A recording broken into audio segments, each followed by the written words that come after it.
Tuan Chua Tiang Chang alias Tiang Chua. Terima kasih Yang Betul. Soalan saya nombor 6. Sila Menteri.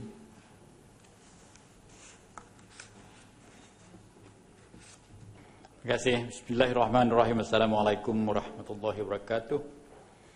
Salam bahagia, selamat pagi. Datuk Yang Dipertua. Jabatan Pertahanan Awam Malaysia ataupun dipanggil sebagai JPAM telah ditubuhkan secara rasminya pada 24 Mac 1952 bagi melaksanakan peruntukan The Civil Defence Ordinance 1951. Jabatan ini juga diletakkan sebagai barisan ketiga. Yang amat saya perjelas ulangkan. Selepas Angkatan Tentera dan Polis Diraja Malaysia dalam sistem keselamatan negara. Barisan ketiga selepas tentera dan polis dalam keselamatan negara termaktub dalam jadual ke-9 Perlembagaan Persekutuan dan juga Akta Perkhidmatan Negara 1952. Peranan dan fungsi JPAM sebagai agensi pengurusan bencana telah pun terbukti seperti mana penglibatan agensi ini dalam kejadian bencana seperti tanah runtuh di Bukit Antarabangsa pada tahun 2008. Banjir lumpur di Cameron Highland dan banjir besar di kawasan pantai timur dan utara Semenanjung pada 2014 dan 2015. Bagi menghadapi kejadian kecemasan dan berlaku seharian, JPAM terus terlibat secara langsung dalam sistem perkhidmatan kecemasan MERS 999 bagi kes seperti kemalangan, sesat di hutan, kejadian lemas, perkhidmatan paramedik dan ambulans.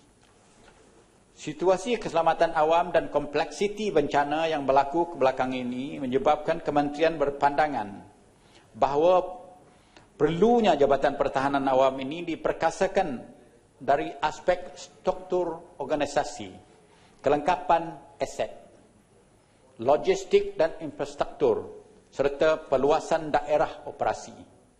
Jawatan kuasa teknikal yang dipengurusi oleh saya sendiri telah ditubuhkan untuk melihat ke semua aspek tersebut. Kementerian dalam usaha untuk memantapkan lagi peranan JPAM melalui pindaan Akta Pertahanan Awam 1951 supaya peranan dan fungsi JPAM dalam akta tersebut dapat diperjelaskan. Ianya juga bertujuan supaya kedudukan JPAM sebagai agensi utama pengurusan bencana dapat dilahirkan. Usaha untuk memindah Akta Pertahanan Awam ini bukanlah bertujuan untuk menambah peranan dan fungsi JPAM itu, ataupun untuk mengambil peranan mana-mana agensi penyelamat, bukan untuk mengambil peranan mana-mana agensi penyelamat, tetapi bagi membalikkan semula keupayaan JPAM sebagai barisan ketiga dalam sistem keselamatan negara selepas Angkatan Tentera dan Polis Diraja Malaysia. Bagi menghadapi kompleksiti bencana dan ancaman peperangan pada masa kini, JPAM memerlukan kelengkapan serta logistik yang berkemampuan untuk melaksanakan operasi penyelamat dan seluruh bantuan bagi mangsa-mangsa yang terlibat. Oleh itu, kementerian merancang bagi membuat perolehan aset seperti helikopter, ambulans, air dan sistem amaran awam public warning system secara berperingkat. Dalam aspek pengurusan bencana, JPAM adalah bertanggungjawab melaksanakan tugas di bawah arahan-arahan Majlis Keselamatan Negara yang mengkoordinasikan agensi keselamatan menyelamat dan kecemasan seperti PDRM, Jabatan Bomba dan Penyelamat, Jabatan Sukarelawan Malaysia. Arahan-arahan di bawah Majlis Keselamatan Negara ini akan terpakai apabila melakukan krisis ataupun bencana dalam negara. Selain daripada itu, JPAM merupakan ahli International Civil Defence Organisation ataupun ICDO. Melalui penyertaan ini, JPAM berhasrat untuk mempertingkatkan perkhidmatan setaraf dengan piawaian dan amalan antara bangsa. Perlu diingatkan bahawa kekuatan pegawai tetap JPAM adalah hanya seramai 577 ataupun 577 berbanding jumlah anggota sukarelawan yang terkini seramai 800,000 orang. Jepam sememangnya amat bergantung kepada anggota sukarelawan bagi menjalankan fungsi dan tanggungjawab secara berkesan. Ini juga selaras dengan objektif utama Jepam dalam menggerakkan gelombang sukarelawan dengan melibatkan rakyat sebagai bagian daripada sistem pertahanan awam negara. Jadi maknanya Datuk Yang Tua, nisbah kita belum mencapai apa yang dihasratkan oleh Kementerian. Terima kasih. Ya, Yang Mohd Batu. Terima kasih Yang Betul, terima kasih Timbalan Menteri atas jawapan itu. Saya memang sedar peranan yang penting yang telah diperuntukkan dalam Perlembagaan Malaysia sebagai satu agensi yang disebut tadi, barisan ketiga, dan juga sebuah agensi yang bersejarah.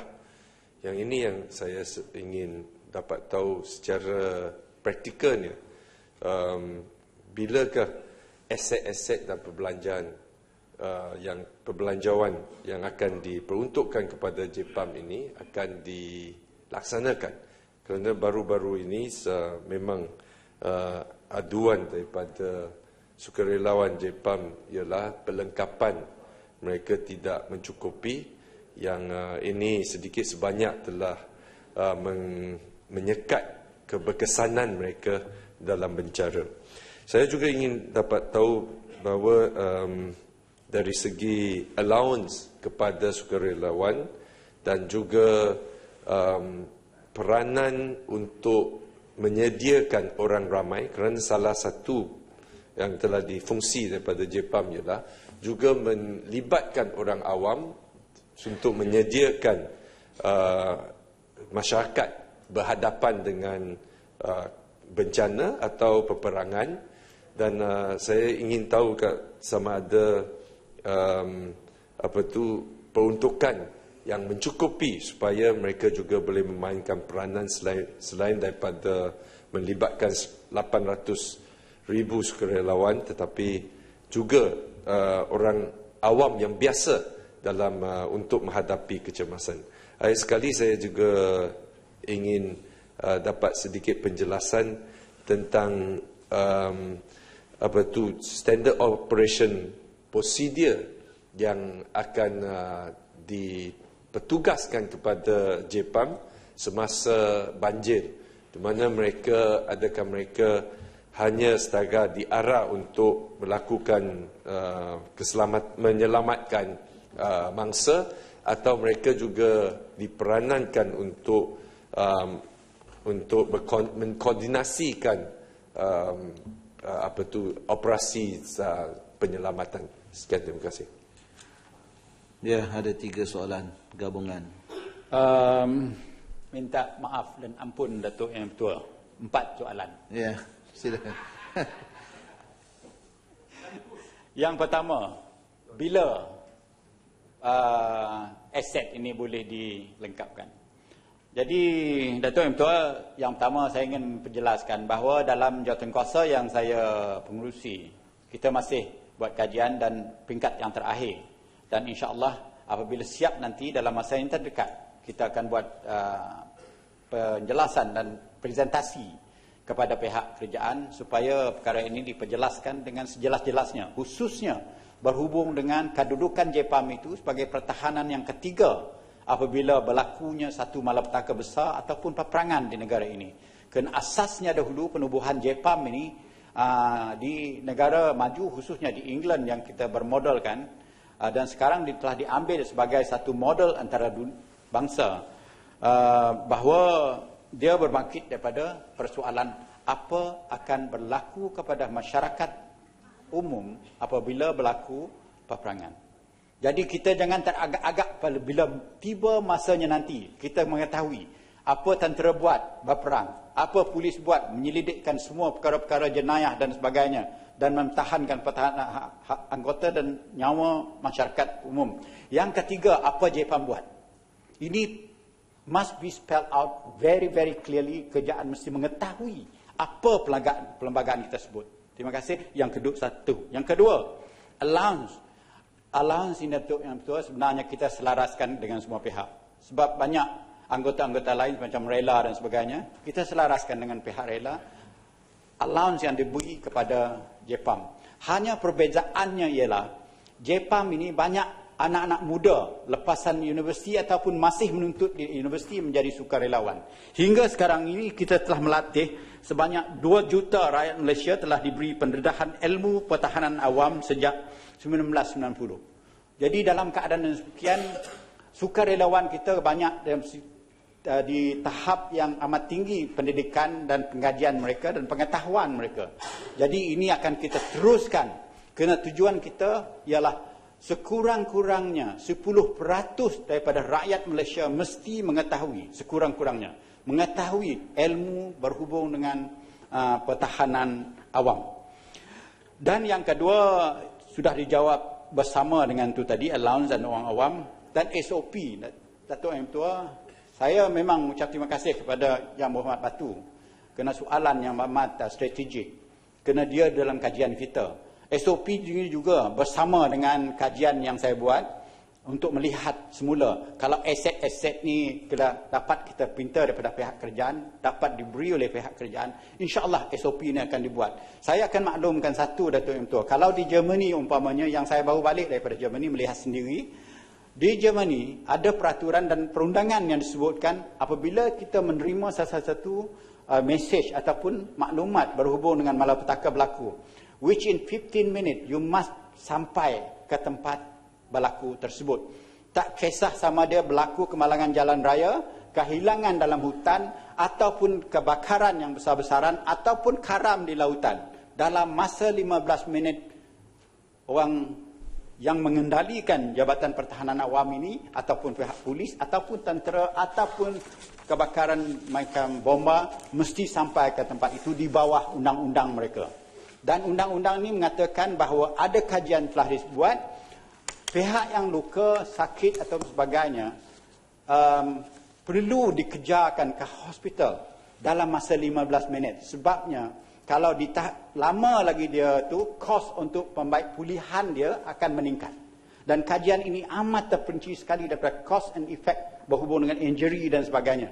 Jadi dalam keadaan demikian, kerajaan boleh menyelamatkan berjuta, mungkin berbilion daripada soal keselamatan, umpamanya jalan raya, dalam masa beberapa minit dia mesti sampai ke hospital dan mendapat treatment. Maknanya SOP kita termasuk semua soalan timing, soalan kepakaran, paramedik dan sebagainya untuk anggota-anggota JPAM yang kita sebut. Terima kasih, Tuan Ketua.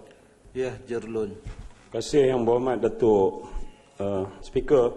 Soalan tambahan saya Yang Berhormat Menteri, kita sedar bahawa JPAM JPA 3 dulunya telah pun kini mempunyai imej yang cukup baik saya kira dengan uniformnya berwarna celoreng oranye tu, dan saya ingat dari segi aspek logistik pun telah dilengkapkan, ambulans dan sebagainya. Kemudian mereka ni banyak bertugas atas dasar kesukarelawanan dan kadang-kadang mereka juga menjaga bola, perlawanan bola sepak, mereka juga kadang-kadang angkat stretcher. Ini semua adalah sebahagian daripada kerja-kerja sukarela. Soalan saya adalah, adakah mereka ini, walaupun mempunyai ambulan, kemudian bertugas yang menghadapi masyarakat dan sebagainya, mempunyai pasukan perubatan yang qualified? Adakah doktor yang menawarkan diri menjadi sebahagian daripada sukarela JPAM ini? Dan apakah peranan mereka? Contohnya ketika ini kita menghadapi isu berkaitan dengan pelarian. Adakah mereka juga mempunyai peranan dan bagaimanakah peranan mereka itu dilaksanakan? Terima kasih. Ya, Sila Menteri. Terima kasih, Datuk Yang Tua. Sebelum saya menjawab Yang Berhormat punya soalan tu, saya pun dimaklumkan ada masyarakat daripada Parlimen Maran datang di Parlimen kita, dan saya ucapkan selamat datang ke Parlimen Malaysia. Dengar, ini Parlimen Sentubong bercakap. Timbalan Menteri Dalam Negeri. Sudah. Selamat datang tuan-tuan dan puan-puan. Datuk Yang Tua minta maaf oleh kena lari sedikit. Terima kasih Yang Berhormat. Soalan ni memang relevan. Dalam kajian yang kita buat, berlandaskan benchmarking yang dibuat oleh pihak Germany, yang dianggap sebagai, dengan izin, one of the best in the world, sudut prasarana undang-undang ataupun infrastruktur undang-undang dan kelengkapannya sekali.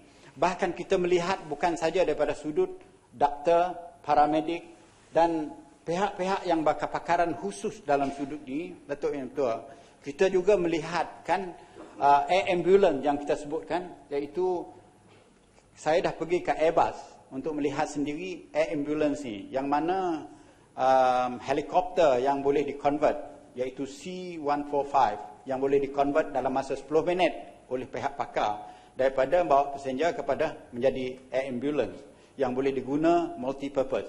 Yang ini juga kita melihat, harapan kita ialah untuk kelengkapan ini disediakan, dan saya cukup yakin di luar sana banyak pihak-pihak doktor sebagaimana yang dibuat dan dikajikan di Germany mahu menyumbang perkhidmatan secara sukarela kepada kerajaan untuk membantu agensi-agensi sebagai JPAM ini untuk bekerjasama dengan kita. Selain daripada JPAM itu sendiri mesti mempunyai pegawai-pegawai pakar dia sendiri, bukan saja daripada sudut ilmu paramedik, medical, tetapi juga psychiatric dan psikologisnya mesti sendiri, kena teruma. Datuk Yang Tua adalah salah satu daripada perkara yang kita memang lihat sebagai satu yang amat penting. Saya belajar ni daripada Mercy, Datuk Dr. Jamilah dulu, yang mengatakan kita tinggalkan yang lain, tengok yang luka, tengok yang lain.